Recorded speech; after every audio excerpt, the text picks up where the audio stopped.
Hey, thanks for checking out our Innovation Podcast. Hopefully this gives you some encouragement for the rest of your week. If you've got a Bible with you this morning, we're going to be in Mark chapter 10. Mark chapter 10, whether that's on paper or on your phone, you can turn there. Or if you don't have one or you just really don't feel like turning there, we'll have all the verses up on the screen unless my massive melon is in your way. And then you'll just have to duck around me because I have a huge head. So Mark chapter 10 is where we're going to be. And just to give you a frame of reference, Jesus now at this point in Mark chapter 10, we're over halfway into his ministry, about almost 2 years into his ministry on earth here in Mark chapter 10.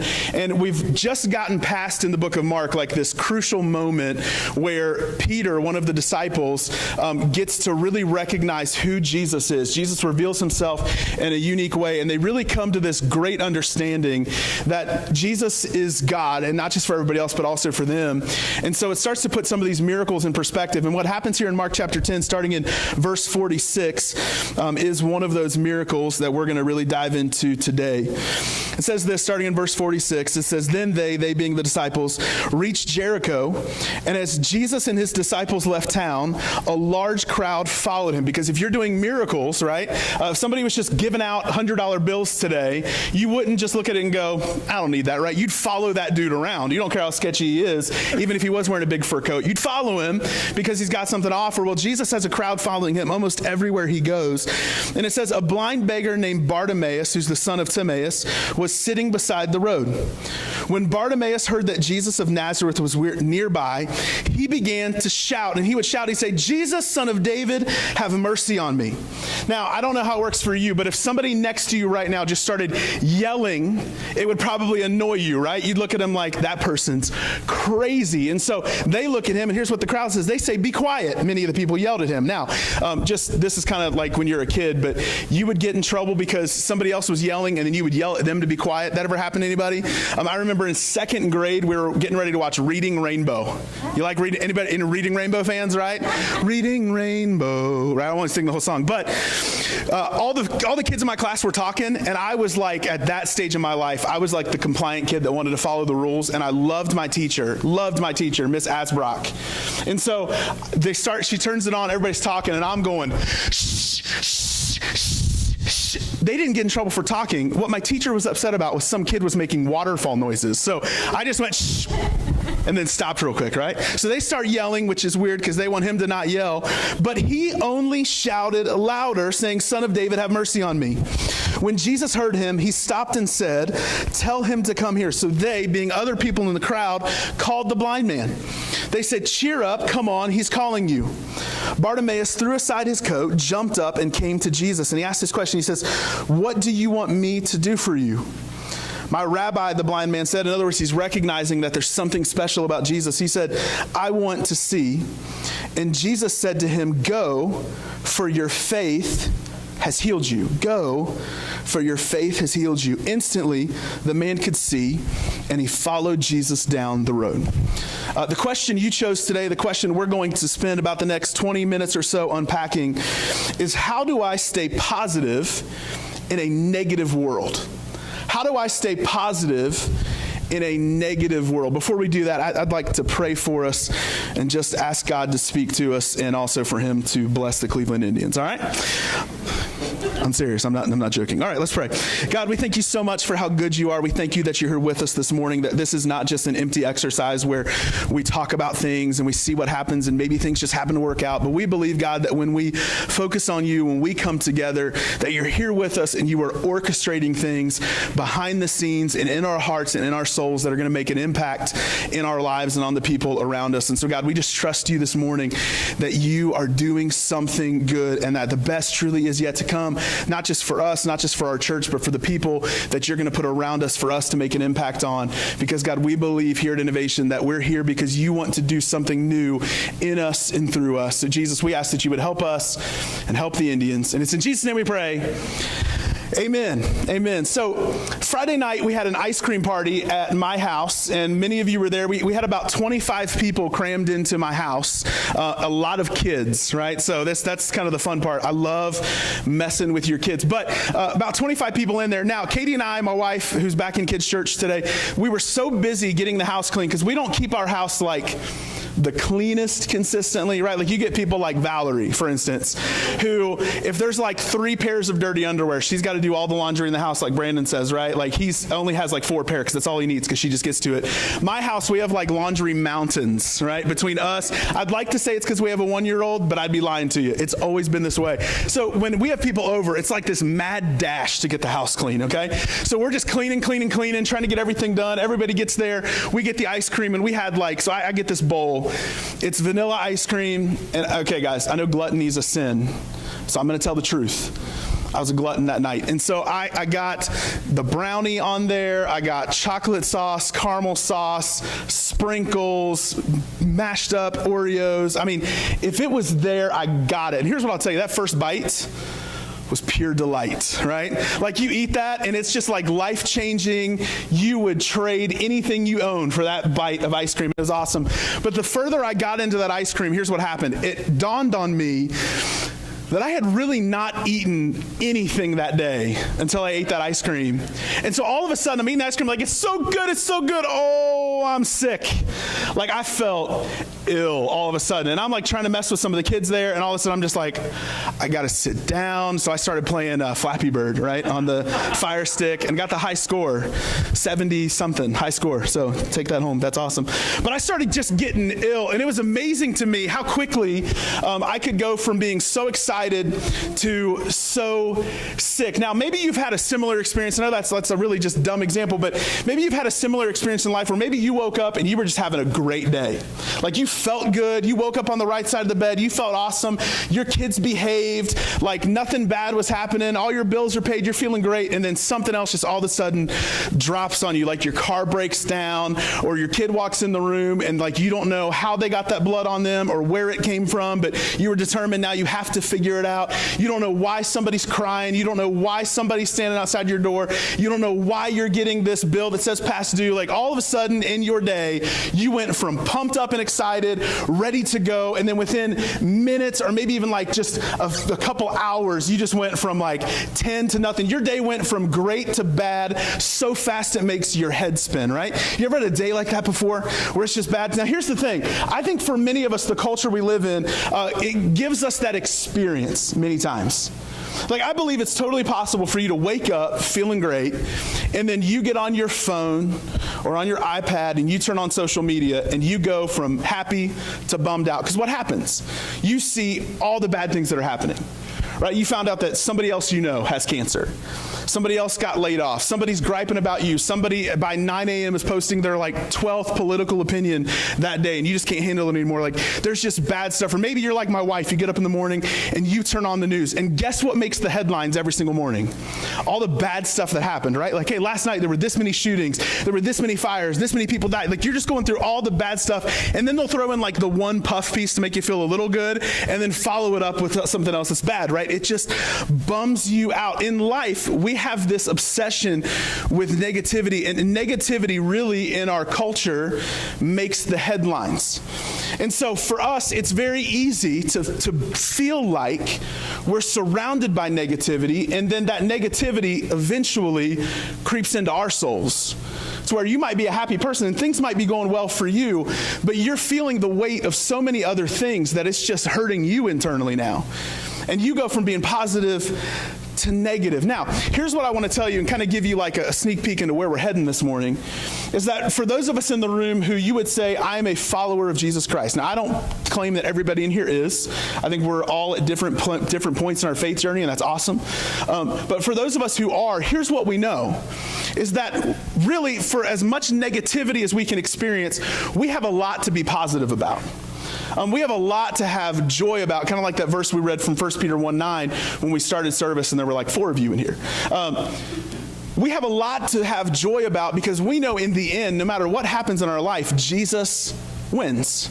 In fact, Jesus says this in John 16:33. He's speaking to his disciples and he says, I've told you all of this. In other words, he's just shared some really rough news with them. He says, that you may have peace in me. Here on earth, you will have many trials and sorrows. In other words, Jesus himself guarantees it. Like in life, you're going to face some tough stuff. In life, you're going to get the news you didn't expect. You're not going to get the opportunity you thought you were going to get. You're going to get sick. People you love are going to get sick. Somebody's going to get hurt. Like it's just going to happen. You will have many trials and sorrows. But he says, take heart. In other words, have courage. You can have joy. You can be excited because I have overcome the world. So Jesus just wins. In spite of all the bad things, if we put our trust in him, put our faith in him, we get to win with him. Now, it doesn't mean you're not going to face hard things. You will. So that's why today is really such an important question for us to ask, is how do I stay positive in a negative world? I really believe the verses we read there from Mark chapter 10 give us really some great insight. And so if you're taking notes, I'm going to give you a couple really practical things and a couple very spiritual things. And so we're going to kind of book in the spiritual or put the practical in the middle there.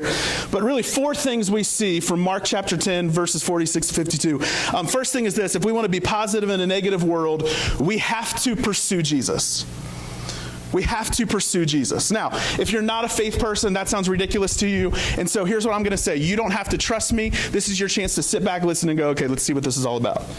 I believe, though, if you want to be positive in a negative world, you have to pursue Jesus. Notice what it says there in Mark chapter 10, verse 47. When Bartimaeus heard that Jesus of Nazareth was nearby, he began to shout. He said, Jesus, son of David, have mercy on me. Now, here's the question. Why in the world would Bartimaeus begin shouting for Jesus to interact with him? Like, why would he try to get Jesus to stop dead in his tracks in the midst of this crowd, in the midst of everything that's going on? Why would he think that this is the opportunity to get his attention? Well, I want to submit to you this, that he knew Jesus was anything but ordinary. Right, so just think, just in Mark chapter 10, if you just do a quick survey, you could just look at the headlines in Mark chapter 10 in your Bible, or the Gideon Bible you stole from a hotel or motel somewhere. You just look at the headlines. Here's just a few things that Jesus has done up to this point. Jesus has healed a deaf man. Jesus calmed a storm. He's miraculously fed thousands of people up to this point in the book of Mark, not once, but twice. There was a boy who was demon-possessed, and he healed that kid. He walked on water. Jesus has done all sorts of things that do not make sense to our modern sensibilities, but there's one thing that Bartimaeus, I'm sure, probably had heard about that began to intrigue him and began to make him think that maybe pursuing Jesus is actually something he needs to do. See, earlier, Jesus had healed a blind man. Now, Bartimaeus' issue in life is he's blind.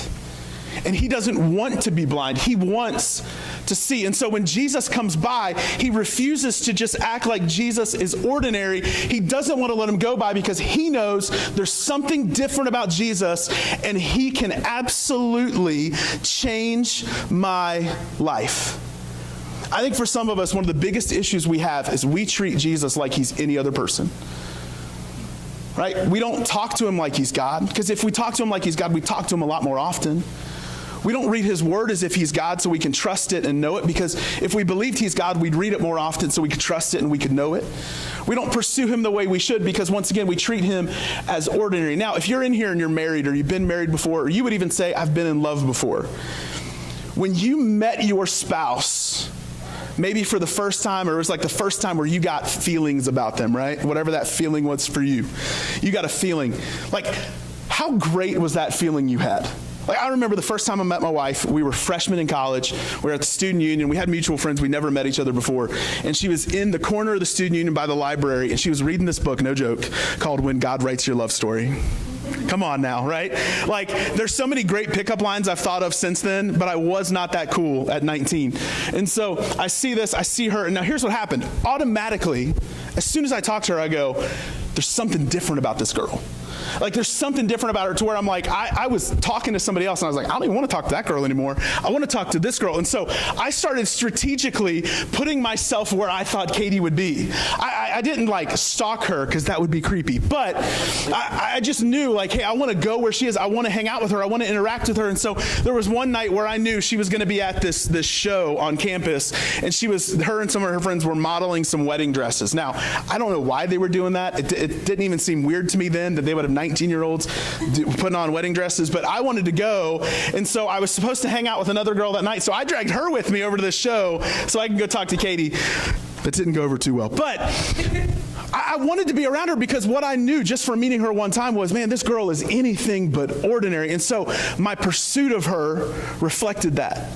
See, I really think if you're a follower of Jesus, you need to understand that Jesus truly is anything but ordinary, and he is worth pursuing in a different way than you pursue anything or anyone else. Let's be real, in our culture, we are much more likely to pursue the right deal on Black Friday than we are to pursue Jesus. We will spend more time, effort, and money pursuing other things than him. And I just want to submit to you, if you want to stay positive in a negative world, your relationship with Jesus has to be the most important thing about you. It's going to change the tone in your marriage. It's going to change the tone at work. It's going to change the tone and how you interact with your neighbors and your friends, because Jesus changes everything. If you want to be positive in a negative world, you need to pursue Jesus. Here's what the writer of Hebrews says in Hebrews chapter 12, encouraging our pursuit of Jesus. He says, let us run with endurance the race God has set before us. In other words, you need endurance because life is long, the race is long. He says, we do this by keeping our eyes on Jesus. In other words, focusing on him, pursuing him, the champion who initiates and perfects our faith. In other words, he starts our faith and he rounds it out. He makes it better. He gives us what we need. So that's something really spiritual. Now I'm going to give you a couple practical things here that I think I might step on your toes a little bit, okay? It's okay. I won't step too hard, all right? Maybe, we'll see. But two really practical ways that you can stay positive in a negative world from Mark chapter 10. First thing is this, is sometimes you just need to know who to ignore. Sometimes you need to know who to ignore. So Bartimaeus is screaming out for Jesus, and the crowd around him, guess what they do? They say, be quiet. In other words, they had come to see Jesus, but they did not want to listen to Bartimaeus try to interact with Jesus. They didn't want to hear him, but Bartimaeus, his response is awesome, but he only shouted louder. In other words, he just ignored them because he knew, once again, if everything's going to change, I have to focus on Jesus. So when they tell me to be quiet, I'm not going to worry about it. I'm just going to keep getting louder and louder and louder. And I would submit to you that his problem could have been, man, what if he just listened to everybody telling him to be quiet? We would all look at that and go, oh my gosh, you're making such a big mistake. And yet, here's what I want to say to you. I think for many of us, the reason we don't see the development in our life the way we should is because we are either listening to too many people or the wrong people. We haven't learned who we need to ignore. In other words, there are some relationships you have, people who are dictating your decisions, that they're around because you're comfortable with them, but that doesn't mean they're best for you. Right? You've run with them, but it doesn't mean you have to continue to run with them. They can be a great part of your past. Doesn't mean they have to be a huge part of your future. Now, I am not saying that if you have friends who do not believe like you, that you need to shut them out. That is like antithetical to everything that Jesus tells us to do. Like, we should not do that. Jesus wants us to make an impact on people, whether they believe like us or not. And we can be friends with people who believe like us or don't believe like us. But what I'm saying is, the litmus test is, am I influencing them or are they influencing me? Man, what would Bartimaeus have missed out on if he let the people who were yelling at him make him stop? He would have missed out on a complete life change. So luckily for him, man, he knew who to ignore. Now, this is just part of our culture too, though, is that, 50 years ago, you know who had a chance to tell you about your life? Like a small circle of people, right? Like, you lived in the same house, you probably grew up in the same town, and you went to work with the same people, but you did not have access to the opinions of millions of people at any given second. But now, and you've probably experienced this, you post something online, guess who has an opinion about your life? Everybody, right? Like, everybody has an opinion on your life. And so now, here's what we know, is that we get the input of not a handful of selected people. We can, just by simply getting on Facebook, have the input of 2 billion people. We have the ability to listen to way too many people, and sometimes we just listen to the wrong people. Jesus, in Matthew chapter 9, he gets called over by this guy who's one of the leaders in the synagogue. He's like one of the leaders of their local church. And this man comes up to him, and he's coming up to Jesus because his daughter has died, and he would like Jesus to come back to his house to heal his daughter and bring her back to life. Now, if you've read about Jesus, you know that is definitely not outside of his ability. But to the people around him, it seemed ridiculous. So here's what happens in Matthew 9, starting in verse 23. It says, Jesus arrived at the official's home, and he saw the noisy crowd and heard the funeral music. In other words, everybody there had already predetermined what was going to happen. That she was dead, she was going to stay dead, and this was just the end of the story. But Jesus tells them, verse 24, get out. He kicks people out of this funeral. Now, we might think this is just random people, but who shows up at a funeral most of the time? Family, close friends, people who knew this person, right? Jesus is kicking them out of here because here's what he says. He says, the girl isn't dead, she's only asleep. But the crowd, everybody around him, laughed at him. So notice what Jesus does with the people who laugh at him. It says, after the crowd was put outside. In other words, you know what Jesus just did? He decided who he was going to ignore. He puts the crowd outside. See, for us, there very well might be a great amount of people in our life that while we can love them and have them around, we don't need to listen to their opinion, and maybe it's time to put their opinion outside. Right? In other words, like I don't want to take financial advice from somebody who's broke. I don't want to take spiritual advice from somebody who honestly doesn't even believe in God. I don't want to take relationship advice from somebody who's on their 9th marriage, right? There are some people you just need to shut out. And so that's what Jesus does. He just shuts some people out. And then it says, Jesus went in, took the girl by the hand, and she stood up. See, life for us, just like it was in Matthew 9, is noisy.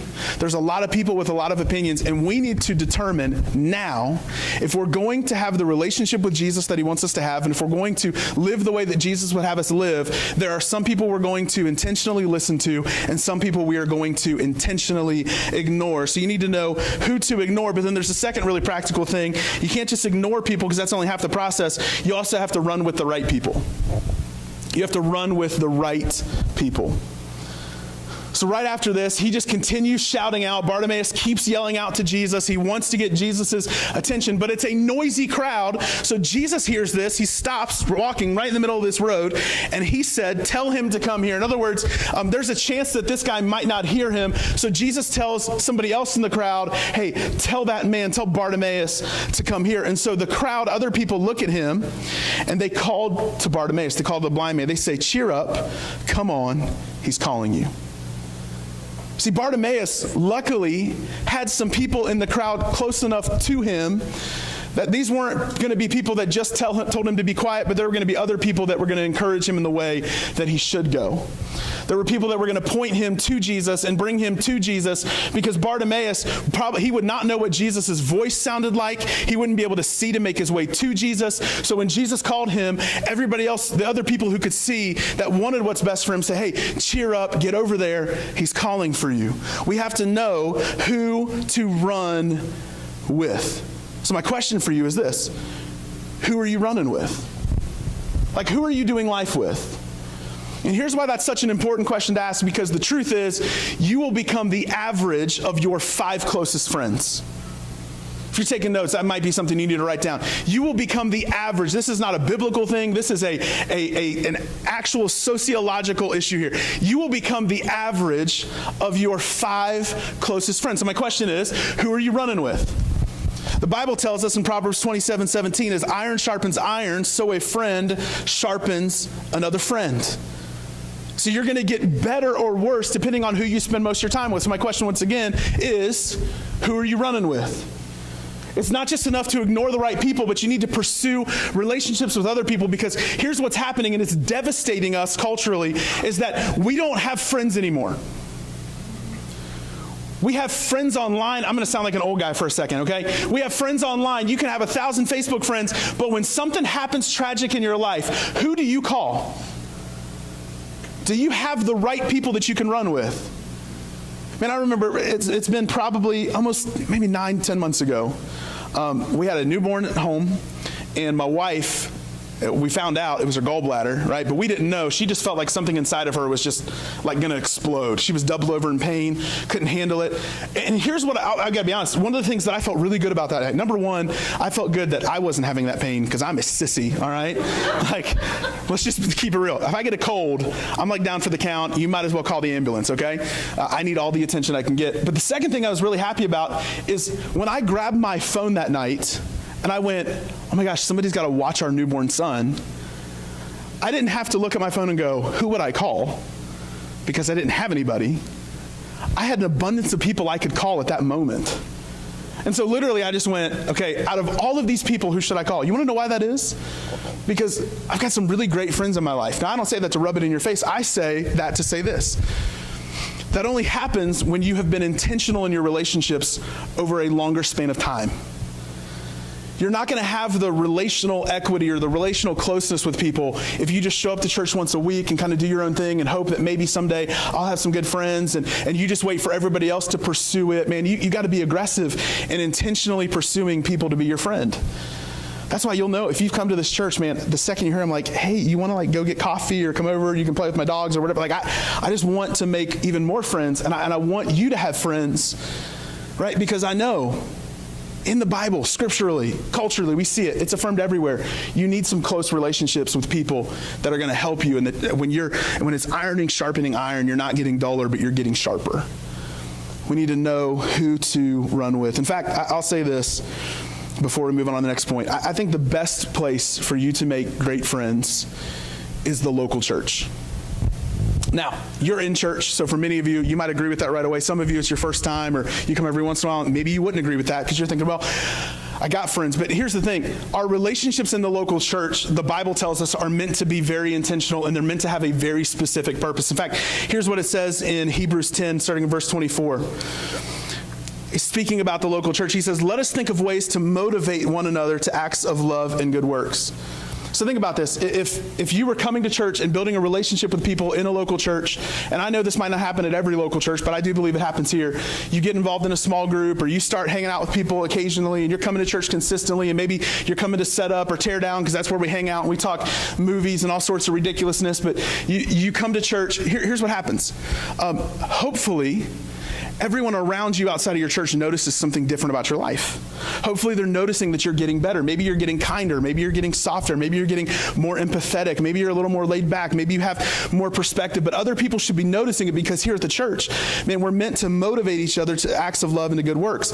And then there's a caution, though, in verse 25 that the writer of Hebrews shares. He says, and let us not neglect our meeting together as some people do. In other words, people not being intentional in Christian community is not a problem because we're in 2017. It's a problem because we're human.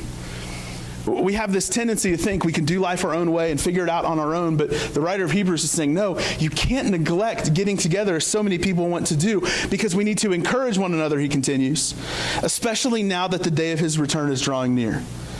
In other words, he's saying, hey, because Jesus really could come back at any moment, here's what we need to know. We have to be intentional with our time. In fact, another New Testament writer is going to say that the days are evil. In other words, we have a limited amount of time. And in that time, we can't just waste it. We have to be intentional in our relationships. Who are you running with? Fourth and final thing is this, and this is where we get back to some spiritual things, but I think it's going to be more practical than you realize.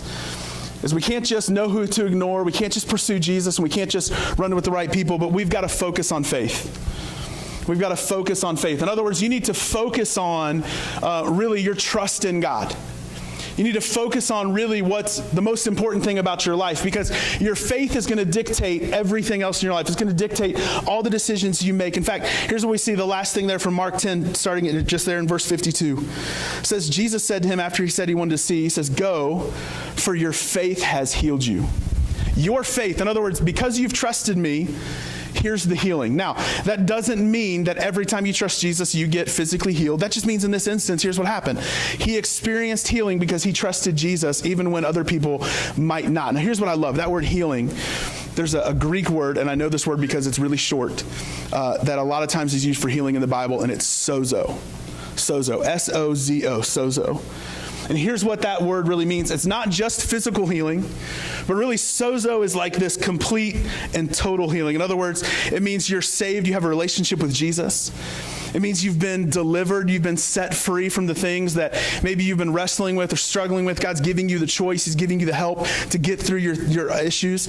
But also there is that physical healing, there's that spiritual healing. In other words, sozo, that healing that Bartimaeus experienced, wasn't just the return of his sight, but it was the complete and total changing of his life. When you focus on your faith, that's what happens. Your entire life begins to change. Now, here's where we get to the action, and really what I think this requires of us, is that our faith was never meant to just heal us. Our faith is meant to have a healing effect on the world around us. Our faith is not just about us. In fact, there's a famous atheist. You probably would know him if I said his name. But he was talking about Christians and proselytizing or evangelizing, reaching out to people. And he says, if you're really a Christian, how much do you have to hate someone to not share your faith with them? Like, if you believe that God is going to judge everyone and that heaven and hell are real, how much would you have to hate someone to not reach out to them? And yet, can we be honest? Man, for many of us, we're just happy that we're going to heaven. But the call that Jesus has on our life is not just for us to go, but the call is to make heaven more crowded, to bring other people with us. This is really the heartbeat of our church, man, is we want to impact the people who don't believe like us. We want to impact people who don't live like us. We want to live in such a way that we don't just experience the healing, but other people get to experience that healing as well. So I'm going to have Emily and Valerie come back up here. We're going to sing one more song and worship together. But before we do that, I want to challenge you with the words of Jesus. And the words are this. He says this in Matthew chapter 5. He says, you, in other words, not just his disciples then, but you are the light of the world. You are like a city on a hill that cannot be hidden. We represent Jesus here and now. And so the question we asked today was this: how do I stay positive in a negative world? And here's what I want to contend with you. It's that the question itself is flawed. Because we're not called to remain positive and just help ourselves. We're meant to advance the mission of Jesus everywhere we go and to bring light to dark places. We're not the light so we can point out the darkness. We're the light so that we can lighten things up. We're the light so we can make things better. Our job as Christians is not to complain about how bad the world is and look how sinful things are and look how bad things are and I just can't wait till I get to heaven. Hey, I'm anticipating heaven, but here's what I'll tell you. I want it to be more like heaven now. I want to do what I can now to share my faith with other people and to help them experience healing. I want to help them experience wholeness. I want them to see the hope that Jesus has. And this is not something I want because I'm a pastor. It's something I want because Jesus has told me and He's told you and He's told us as a church that we need to go out everywhere and make disciples, telling people about Him everywhere we go. So you know what? When you go to the grocery store, it should be a better place because you shop there consistently. Your home should be a better place because you live there. Your stuff is there, so your spirituality should be there. Where you work should not be worse because you're there. People shouldn't walk up to you and go, oh, he's here again. Here comes the drama. They should look at you and know there's something different about this person. And it's not because you're better than them, right? Having a relationship with Jesus doesn't make you better than other people. A relationship with Jesus makes you better than yourself. And so we're meant to raise our game everywhere we go, to be intentional with our faith. This isn't just about us. And how much would we have to hate people to live like it is? My hope and my prayer for us as we answer this question today, how do I stay positive in a negative world? That we would understand it's not for ourselves, but it's also for others. God is calling us to not live in this world and just get by. He's asking us to change this world. So my challenge for you is this, man. How are you changing the world around you? Is the world around you getting better because you're in it? Because you have a relationship with Jesus?